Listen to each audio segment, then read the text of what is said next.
এটা ঘোষণা, এই বিশেষ ঘোষণা আপোনালোকে শুনক আৰু বাকী সকলকো কওক, যিসকলে শুনা নাই আমাৰ কথা।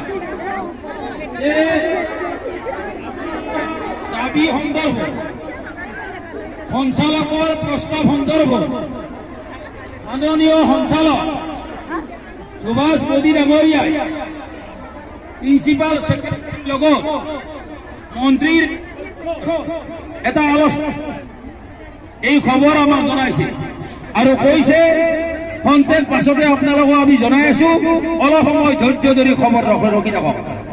আমাক ৰবলৈ কৈছে, আমি ৰেডি হওঁ, কিন্তু ৰম কিছু সময় আমি ৰম, এই কথা খবৰটো আহক।